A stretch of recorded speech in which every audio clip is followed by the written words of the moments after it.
Assalomu alaykum. Bugun sizlar bilan C dasturlash tilida arraylarni o'tamiz. Ya'ni C dasturlash tilida array bo'yicha bitta masala ishlab ko'ramiz. Array mavzusi emas, array bo'yicha bitta masala ishlaymiz. Bizga shunaqa masala berganki, misol uchun bizda bor bitta list bor, bitta array bor. Array bor. Uni ichida bizdagi array, uni ichida shunaqa narsalar borki, har xil randomli raqamlar bor. Randomli raqam bor, nechtadir 20 ta. Ya'ni arrayda aniq bo'ladi 20 ta. Xo'p, 5, 6, 7, 2 va 11, 18. 1, 2, 3, 4, 5, 6, 7, 8, 9, 10, 12, 14, 15. Xo'p.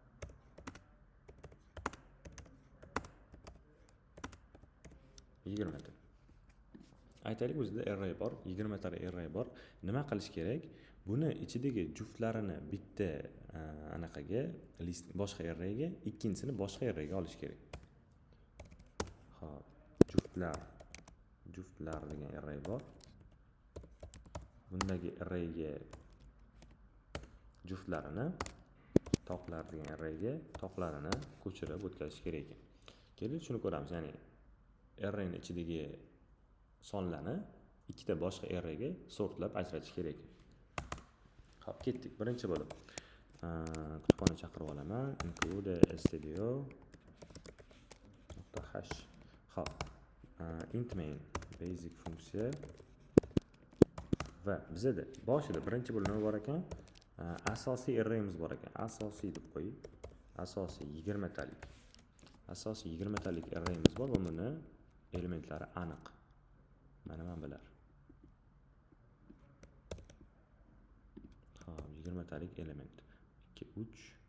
Kelin shuni qilib qo'yib ko'ring bo'lmaydi.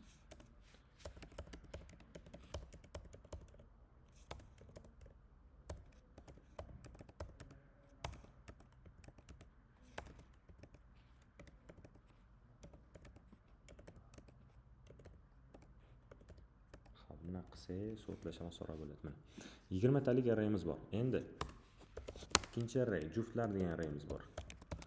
Buni ham sonini 20 talik qilamiz, chunki bilmaymiz, balki ichida 20 ta juft son bordir. Ikkinchisi, biz bitta qator ochsa ham bo'lardi, mayli. Toqlar 20 talik, balki ichida hammasi toqdir. Endi aylantiramiz. Shunaqa qilishimiz kerak, for bilan aylantirish kerak. Endi ichidagi sonlarni bilish uchun, xo'p, for ochaman. Int count 20 ta aylansa aniq va aylanganda nima bo'lsa, menga birinchi ko'rib olay, ichida nimalar borligini. Aytaylik, men bilmayman nima borligini. Ko'rib olay. Foizli nimani chiqarsin? Asosiyni, intsini chiqarsin. Indeksiga murojaat qilib chiqarsin. Xo'p, ishlatib ko'raman. Mana, menga chiqarib berdi. Xo'p, faqat yonida bo'sh joy tashlamaganim uchun bunaqa chiqarib berdi. Mana, menga o'sha hammasi chiqarib berdi. Demak, bu yerda hamma elementi asosiyning intisi bo'lib, menga tushayotgan ekan 20 ta aylanib o'tish joyi. Endi men buni tekshirishim kerak ekan. Printf kerak emas. Ochib turay. If bilan tekshiraman. Agarda asosiyning intisi foizli bo'linsa 2 ga teng bo'lsa 0 ga, bu aniq juft son bo'ladi. Nima bo'ladi? Shu holatda juftga qo'shish kerak uni. Juftlarni agarda mana shu yerda bitta xato ketadi, intisi teng asosiyni intisi degan bo'lsam, bu xato yo'l bo'ladi. Chunki nima qiladi? Birinchi marta kelganda birni qo'shmaydi-da, birinchi joy bo'sh qoldi, keyingi safar 2 bo'ladi, 2 ni qo'shadi, ikkinchi joyga qo'shadi. Birinchi joyi bo'sh bo'lib, ikkinchi joyga qo'shib ketadi. Unaqa bo'lish kerak emas bizga. Bizga alohida count kerak. Yana bitta count ochaman. Int juftlar soni teng boshida 0 dan bo'lsa, int toqlar soni boshida teng 0 dan bo'lsin. Nima bo'lsa endi? Juftlar sonidan bo'lsin. Endi mana 0 dan boshlanyapti. Birinchisini 0-siga qo'shadi, bu to'g'ri, va endi juftlar sonini bir marta oshiraman. Qachonki qo'shilgandan keyin oshadi. Aks holatda nima bo'ladi? Son toq bo'ladigan bo'lsa,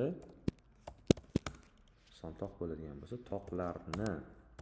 toqlar soninchisiga, misol uchun 0-siga bo'ladi birinchida, asosiyni i'nisini qo'sh va toqlar sonini birga oshir. Mana. Nima bo'ladi? Boshida birinchisi bo'ladi, 0-si bo'ladi. 0-siga qo'shadi har doim. Nima xato beryapti? Nima tushunmayapti? Men tushundim. Xo'p. Juftlar soni 0, toqlar soni 0, har doim 0-siga birinchi marta qo'shadi va qo'shgandan keyin birga oshiradi. Ya'ni qo'shmasa birga oshirmaydi. Bu to'g'ri yo'li bo'ladi. Xo'p, endi biz bo'ldi, sortlab oldik. Bizda sortlab beradi bu. Endi ko'rsatishimiz kerak.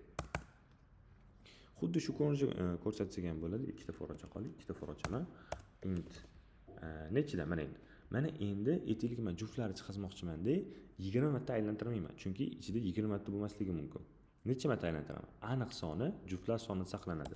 Juftlar soni marta aylantiraman va print qilib chiqaraman. Nimani? Foiz d qilib bu yoqqa nimani chiqaraman? Juftlarni insini.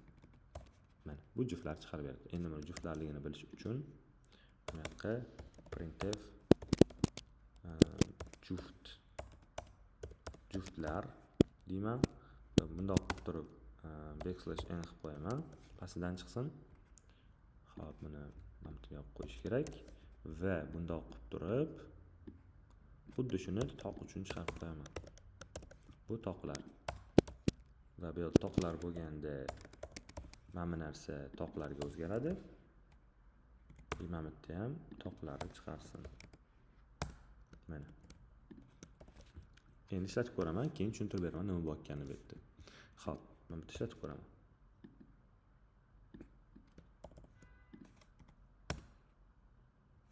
Mana. Juftlar deyapti, \n kam bo'lib qolibdi. Mana bu yerdan bitta \n. Mana, juftlar deyapti 2 4 6 8 20 gacha, toqlar deyapti 19 gacha. Xo'p, endi bu yerda nima bo'lyapti tushuntiraman. Birinchi bo'lib, bizda 3 ta listimiz bor. Asosiy list, bizda sonlar va 2 ta qo'shimcha list bor bizda. Bu qo'shimcha list nima uchun? Buni ichidagi juft va sonlarni ajratib, sort qilib olish uchun. 2 ta o'zgaruvchi ochdim. Nima uchun? Ya'ni men bilmayman nechinchisida turganini i bilan qo'shish xato edi. Nechinchisiga qo'shishimni bilishim uchun juftlar degan count, toqlar uchun toqlar degan count ochib oldim. 0 dan boshlardi har doim 20 marta aylanadi. Nimaga 20 marta aylanyapti? Asosiyni uzunligi 20 bo'lgani uchun va agarda asosiyni i'nisi, misol uchun birinchi marta asosiyni i'nisi 0-si bo'ladi, bu degani 1 bo'ladi. Agarda 1 foizli bo'linsa 2 ga teng bo'lsa 0 ga deydi. Bu yoqqa qo'shmaydi chunki u toq bo'ladi. Bir toq son. Bu yoqqa qo'shmaydi. Else ga tushib bu yoqqa qo'shadi. Toqlarni listiga nechinchisiga 0-siga bo'ladi birinchisida. 0-siga qo'sh va asosiyni i'nisini. Endi nima qil? Keyin toqlarni birga oshirib qo'y. Keyingi safar toq ko'rsa, endi birinchisiga qo'shadi. Va bu yo'li. Bu yoqda shunchaki chiqarganimiz, print qilib chiqarib qo'yganmiz. Necha marta chiqarsa, mana endi 20 marta desak xato bo'lardi, chunki ichida 20 ta element yo'q edi. Bo'lishi ham mumkin edi, aniq emas 20 taligi. O'sha uchun juftlari sonichalik 15 ta bo'lsa 15 ta, 5 ta bo'lsa 5 ta. Bu yoqda ham shunaqa. Kelin sonni o'zgartirib ko'raman. 61 17 22 34 36 14 13 117 ko'rsam ishlatib ko'raman endi.